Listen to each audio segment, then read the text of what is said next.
What's going on to all my Winning Time fans out there, and welcome back to my channel, Movie Files. Elliot back again, breaking down the 5th episode, which was titled Pieces of a Man, a fantastic character study focusing on Kareem. If you don't stand for something, you fall for anything. Seeing the insecurities for these players and the coaches and the general managers and the owners. I love what we got in this episode, the basketball moments, and the way things end. We'll see who's going to step up as the next Lakers head coach. I'm so excited to break it all down here for you all in this spoiler review. Before we get into it, make sure you're checking me out on all my other social media accounts. If you're new to the channel and love early movie reviews, TV breakdowns, and live streams, well, come and join the community by subscribing and hitting that notification bell. And as you all can see on the screen now, if you enjoyed this review, well, make sure to give the video a thumbs up and also share the review. But I'm going to go ahead and throw that no look pass to you. Let's talk about this episode in the comments below. Pros, cons, favorite moments, your thoughts on the narrative and the themes, the performances, the basketball moments, and with the head coach being out, what do you all hope to see in the weeks ahead? Let's talk about it all in the comments. So before we dive into the episode, let's talk some NBA. And last time we talked, I'm rocking my Lakers jersey. It's a show based on the Lakers. Let's start off with the Lakers. And as of today, as I'm recording this, if the playoffs were to start right now, yes, the Lakers would be out of the play-in, and which means they're not in the playoffs at all. Again, I remind you, this is a team with LeBron James, who we know is injured right now, Russell Westbrook, who can't seem to buy a bucket, AD, who sneezes, he's going to be out for 2 weeks, Melo is hot and cold, Malik Monk seems to be a good player, but it's just inconsistent, and just the team, inconsistent. They can't even, I don't think the Lakers have won more than 3 games this season, 3 games in a row. Like, they could win 3 and then they lose 6. This has been an abysmal season, and I'm just going to say this. LeBron, I've come to really appreciate him as a man, as a person, what he stands for, his family, and all that stuff. And there's transition to him on the court. He's a phenomenal player. Now, he's not my GOAT. You know who that is, but neither here nor there. I'm just putting this out there. I don't think Kobe Bryant will put this tweet out there. I know he's having fun. He's always been a fun player. And I know it's April Fool's. And I know it's a joke, but you're not in the play-in, LeBron. You think this is a good time to let a joke out there saying, hey, deuces, I'll see you all next season. I know he's hampering his ankle injury, but I'm just going to say it. If this was Kobe, well, first off, this is Kobe, they wouldn't be in this position with the talent they have on the team now. But if this was the position, he would be playing number 1, even with the bad ankle, and he wouldn't be putting out no tweets, especially during this crunch time run. So I'm just going to put that out there again. I respect LeBron, but I just... This tweet sums up their season. I'll just kind of say that. But transition to some other NBA news as far as other West Coast teams. The Suns are they're on fire, literally on fire. That team is shaping up. They're healthy at the right time. They're playing good. They're looking like the best team out of the West. But, hey, don't sleep on those Memphis Grizzlies. Those boys are balling. I know right now for the Warriors fans, and I'm a fan of the Warriors, Steph is out for the rest of the season, but his foot's looking to be okay for the playoff run. And Klay Thompson's looking like Klay again, and Dre's starting to get his feet back under him. So we'll see what happens there. And it's looking like it's going to be a good battle in the West, but I don't know if the Lakers are going to be included in that battle, which brings us to the East Coast. Look, Antetokounmpo, he beat the Nets last night, and the Bucks are shaping up good. They got, Brook Lopez back, and they're Middleton's back on the court. They're looking pretty scary, but the Nets, they did lose, but now that Kyrie can play home games and, of course, on the road games, KD is just balling like he always has. Word around the street is Ben Simmons is warming up to get ready for practice. So they look like, even though they're in the 8th seed, that is a scary 8th seed for right now, who would be the team playing them would be the Miami Heat. I don't know if I'm the Heat. I know they're not scared of anyone, especially with Pat Riley up there and Eric and, Jimmy and those boys. But that's a tough 8th seed to face in the first round. But outside of them, Boston's still balling. The 76ers are doing thing. I'm from Chicago, so the Bulls are looking nice. But listen, I know we talked about the Lakers, and I'm a Lakers fan, but even if they don't make the play-in, we're going to have a great playoffs this particular year. So let me know again for whoever your team is, where they stand in the rankings. What do you all hope to see in this playoff run? Let's talk about that in the comment section. So moving on to the actual episode, like I said, the narrative of focusing on Kareem, which I'm going to be honest with you. I say it every week. This show gets better and better. I still think last week was my favorite episode, but this was a great follow-up. I honestly thought this show, in the beginnings of the show, was going to be like a Magic Johnson focused episode. Every episode was going to be Magic, him building his legacy, him building his persona, and it has focus on that. We got a Magic centric episode to start the season, but this isn't the Magic show. This is the Lakers show, right? Focusing on a Jerry West at one point, Dr. Buss, Pat Riley of the world, Jax of the world, now Kareem. I love that this show is showing you that it wasn't just one player. it took a whole army to build the Showtime Lakers. So I love that we focus on Kareem, him, what he stands for, what he believes in, what he fights for, what his doubts were, his insecurities, his religious beliefs, and then transitioning to the other players, seeing all the other men, pieces of a man, how they had their insecurities, how they fought their demons, how they fought their battles. Well written, well acted. I love the basketball moments, which we'll talk about, and then the ending, of course. But overall, this show is just fantastic. It is just clicking on all cylinders, and I'm so excited to break it all down. Let me know your first impressions in the comment section as we open the episode in Harlem, 1968. We meet 24-year-old Ferdinand Louis Altidore Jr. as he's converted to Islam and became Kareem Abdul-Jabbar, which means noble one, servant of Almighty. I love, again, that we put a light on this person, because Kareem is not only a phenomenal basketball player, but he meant so much to the game of basketball, and so much of just the movement and just standing for something and being his own person and having a legacy being built to show a shining example. You can do more than just dribble a basketball. As we know, he was an actor, but he was also an activist, and I love that the show focused on that and showed you his pieces of a man and what he put up on a high pedestal and what he considered to not be, on his priority list. I love that we focus on that, transitioning to opening night of the NBA, October 12th, 1979. We see Claire and Dr. Buss preparing for their first home game of the season, and Dr. Buss, he's chasing perfection. He wants the Forum to be the place that you want to be, even when the Lakers aren't playing, the club, the Lakers girls, the sound systems. None of us looking good right now, right? As he's talking to the ballerinas, I want sex, and they quit. He wants the sound system to be good, but it's just not shaping up, which brings us to Frank, his close friend and also his business partner. Why didn't you tell me about Joanna? It's a need-to-know basis. You know what, Dr. Buss, I wish you the best, but I quit. He walks away, and obviously Dr. Buss is disappointing, which, speak of disappointment here, we transition to Jack having a conversation with his rookie phenom, Magic Johnson, who he thinks, hey, Rook, I need you to step up. And what I mean by step up, I want you to be the captain, which he didn't want Kareem to not be the captain, but it's the mind games. You got to hype your rookies up. You got to get them to be on the same page, and you want Magic to be, he wants him in his head to be number one. He wants him to think he's the captain, right? But no one, realistically, the cap is Kareem, which, again, I just love how Jack, very similar to, I think of a Phil Jackson, finding ways to motivate these players, right? Especially when you have a young up-and-coming rookie phenom by the name of Magic Johnson. I love that kind of conversation and him just trying to say, I need you to strive for the best. I need you to strive to be number one and want to be the captain for this team. I love the mind games there with seeing them in practice, and Kareem,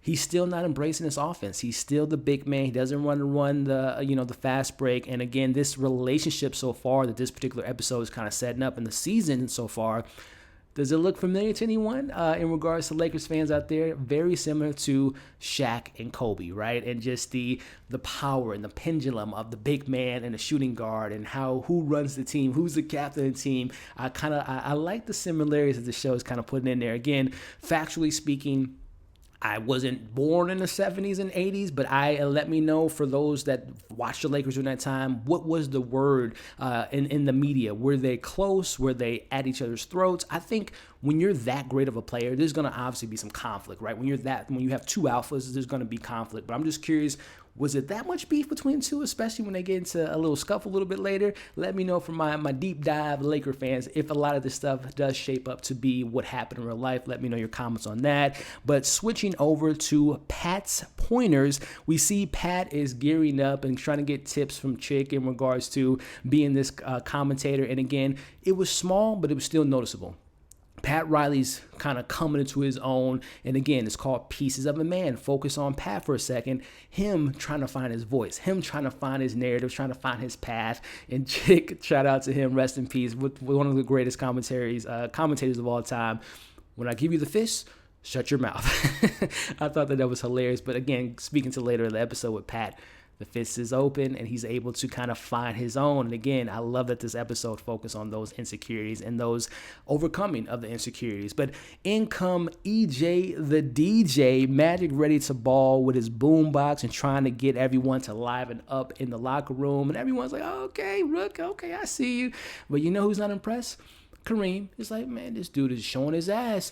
you got to represent yourself. You got to show yourself in a different light. And again, we'll get on that here in a second. But transitioning over to my homeboy, Wood Harris. And I'm a big fan of Wood Harris. Paid in full, of the rim. Such a fantastic actor as he is playing Spencer Haywood, who's made a name for himself in the league, involving coming to the league, without going to college for a full 4 years and taking the NBA and the owners to Supreme Court and having unfortunately, some off-the-court issues, battling with drugs. But I loved his inclusion. Again, a smaller type of role, but an important role that left an impact on me, just kind of showing you that other side of the pushback. Again, as a black person in the NBA, shut up, dribble, shoot the ball. That's it. But when you push the envelope and you shake the cage, you get people like a Spencer, you get people like a Kareem, and we'll talk about some other influential black people in just the industry as a whole as far as sports goes. I love that they implemented him in this episode. Getting back into it, him and Kareem seem to be really good friends, and he seems to have this story going around, speaking of Spencer, which I thought was kind of funny. I don't know if this is true at all, but something involving his, what he keeps in his pants. And if this is true, we'll talk about that a little bit later. But meanwhile, Magic and Kareem, or should I say Kareem and Magic, as Magic's trying to pitch the big man, hey, Cap, listen, man, if you could run down the floor, I can get you, the most points you've ever gotten this season. Just trust in me, Cap. He's trying to take those tips from Jack. But listen to Kareem in this moment here as he's talking to the rookie like, Rook, this ain't my first game. This ain't my first rodeo. I stand for something. I know how to win games. I don't need your tips in my ears. I love that big brotherness, again, that Shaq and Kobe-ness that we get in Kareem in this moment. But before tip-off, we get a flashback of Lewis and his upbringings in Harlem during the riots of 1964, as his father was a cop, and we see their differences of opinion. And again, these are one of many examples of Kareem, or during that time, Ferdinand Lewis, becoming Kareem, and him taking those differences of opinion and him being his own man. Many great examples, and that's one of them. We get more of the difference between Kareem and his father and why he believes in his religion, what it means to him, and the importance of his name. Again, all of that stuff, that narrative that we got in Kareem this episode was just incredibly written. And also shout out to Solomon, who he takes a liking of Kareem. Like, if you put a picture side by side, he doesn't look identical to him, but he resembles him. And the thing that really gets me is the cadence in his voice.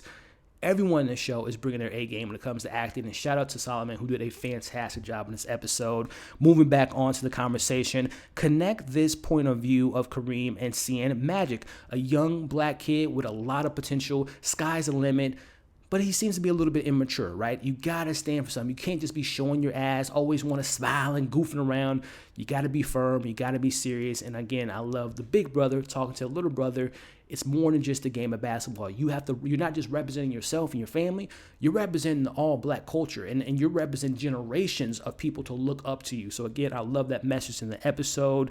But we get to the basketball moments of the show, down to the wires. Lakers are down by 1. And I want to point out the production. It was a little choppy at points, but I did appreciate the show's, budget and the production of like making it seem like, it was a crowded area. It felt like a tense basketball game, especially during the 70s, which was a much different time of basketball in regards to style of play and aggressiveness or what have you. But I appreciated the basketballness in this scene and mixing in the stock footage during that time. But in comes Kareem. Cap, give me the ball, coach. I'm going to end up with 30 and 10. Does he keep that promise? Well, let's get into it here. And I love this. Number one, as a Kobe fan, I love this episode because we didn't get just one, but 2 Kobe references. And then my favorite was young Kobe Bean Bryant in the stands as young Kobe, as they say. I love the little joke there. Put me in the game, coach. Love that moment. Rest in peace to the late, great Kobe Bryant. But as we get back into it, we see Magic inbounds to Kareem, who's triple team. Magic trusts the Cap. He gives him the ball, and they win the game. Now, I'm going to put some screenshots on the screen right now. I don't want to play the clip because I don't want YouTube to take it down. But you all can see it has some similarities to it. But I'm going to let you all know it didn't exactly play out that way. As you can see, Magic wasn't even the one that inbounded the ball. Kareem, he was, triple team, and he hit the shot. So there was some creative stuff that they tried to do for the show purposes, like having Magic inbound the ball, having Magic trust Kareem to hit the game-winning shot. was very interesting and a nice creative way that the show added to itself. But the thing that the show definitely kind of puts some creative differences is when you see Magic running up to Kareem, which is so great the way they handled that. If you watch the clip, which I'm going to leave the clip in the link in the bio, and you can watch the whole game if you want. It's a great game, that opening game. But if you go down to the last like 5 minutes of that clip, in particularly when they're celebrating, Kareem in the episode is like very like aggressive, like pushing off Magic. He didn't talk to the reporter, but it was much different in real life. So again, the show played it a little bit differently. Again, it's a show. They have to have some dramatic moments and kind of switch it up a little bit, but it wasn't exactly how it played out in real life. But again, just from a show narrative, I like how, again, Kareem's like, rookie, calm down. This is just the first of many games of this tough season ahead of us. But again, I love the balance of Magic Johnson, full of energy, ready to win, taking every game like a game 7. You need that when you have a type of a dynasty like this. And then you also need that veteran that's like, calm down. Let's live in reality. Let's stay grounded. This is just one of many games. So I love that back and forth and how the show kind of plays in that. Let me know what you all thought about all that in the comments below. But getting back into the conversation, Dr. Buss wants to get a win of his own with selling the Forum to the Los Angeles people, as we see his daughter out looking for the Lakers girl. And this is where we get our introduction to 18-year-old Paula Abdul, who was the first official Laker girl. Again, I love that the show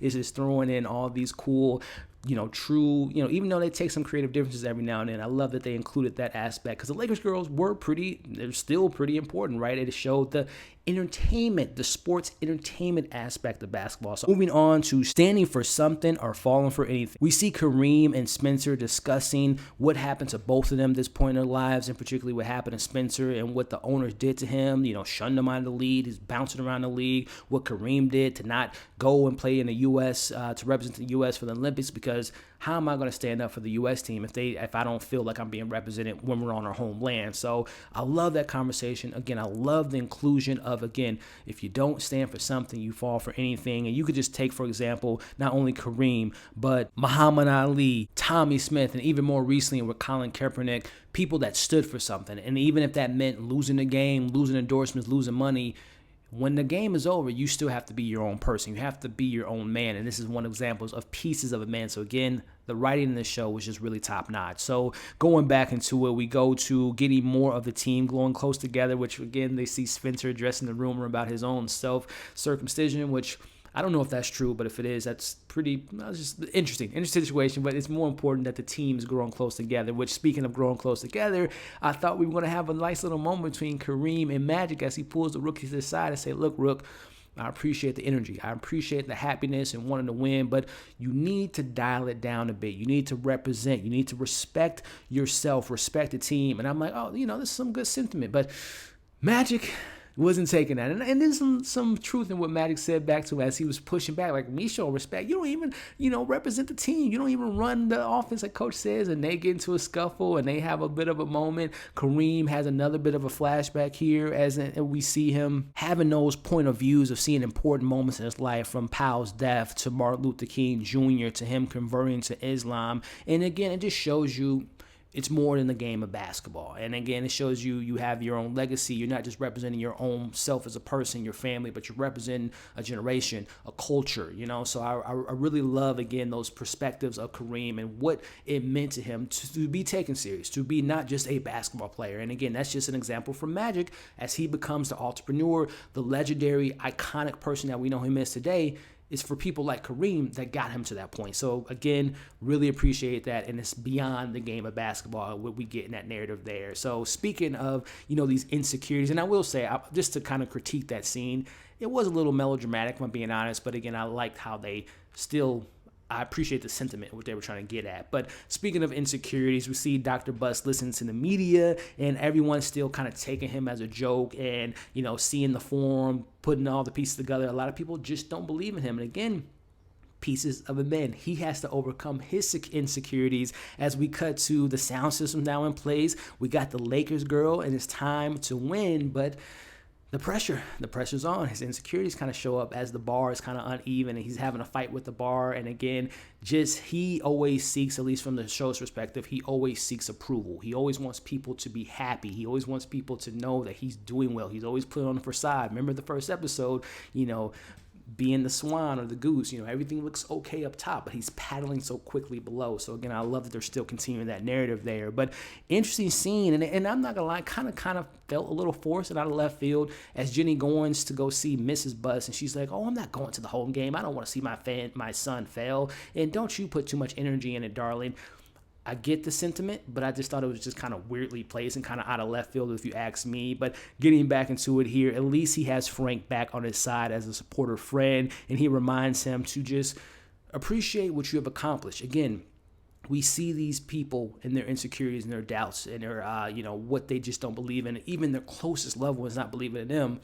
You got to believe in yourself first before you can even, take in someone's appreciation. So I love that moment between him and Frank. But let's get back into the Los Angeles Lakers are here to play their first game, but it's time to introduce the Lakers girl as they come out and do their thing. And we saw that Dr. Buzz was affected, that his mom wasn't there because, again, he seeks approval. But again, take this victory, take what you're doing with the forum and build on that. And even if you don't have that support, you got to believe in yourself. Cut to more of the celebrations going on as we see the Lakers are winning. Things are looking good. This wasn't as accurate in real life. They didn't win 9 games in a row, but they were winning games. I think they were like 9-4 in reality. But reality comes to set in November 7th, 1979.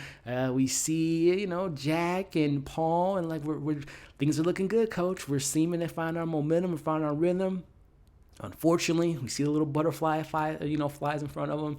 He's known as a biker. We saw the first time we met him, he was on a bike with him and his wife. Goes on a bike, misses a car, but unfortunately his brakes kind of fall apart, and that scene, just the look of it when he scratches his face and his head, just so I don't want to spoil anything for you all that do not know what happens, but I'll just say he's not dead, but someone else is going to have to step up in the form of the assistant coach. I'll just kind of leave it at that. So again, I love that narrative of building this momentum, and this season wasn't perfect. This is one of those issues that they had. They had to find a replacement coach. They had to find that momentum, and they had to find that rhythm again. We all know as true Laker fans what happened in that season, but I love how the show's kind of shaping up. They made it seem like he died, right, at the end of the episode, but again, he doesn't die. But I don't know, maybe the show will get more creative and be like, oh no, Jack died, which I hope they don't do that because that didn't happen in real life. But neither here nor there, another great episode. Yeah, again, the message behind it, the theme of Pieces of a Man and them overcoming their insecurities and what they battled with, and especially from the perspective of Kareem Abdul-Jabbar. Love that stuff there. Not as much basketball. I'm okay with that because we're in replace of getting actual basketball, we're getting the character moments. We're building a story. We're building these characters out. So I appreciate all that stuff. So another well-written, great episode of Winning Time. But hey, that's just my thoughts. Let me know yours in the comments. Pros, cons, favorite moments, least favorite moments. Let's talk about it in the comments below. If you stuck around to this point in this video, I appreciate you. Before you leave, make sure you're liking, sharing, commenting, and of course, subscribe to the channel. Hit that bell. Come and join the community. I appreciate you. Hope you enjoyed the review. Hope you're staying safe. As you can see on the screen now, subscribe to the channel. Check out my other content. We'll catch you on the next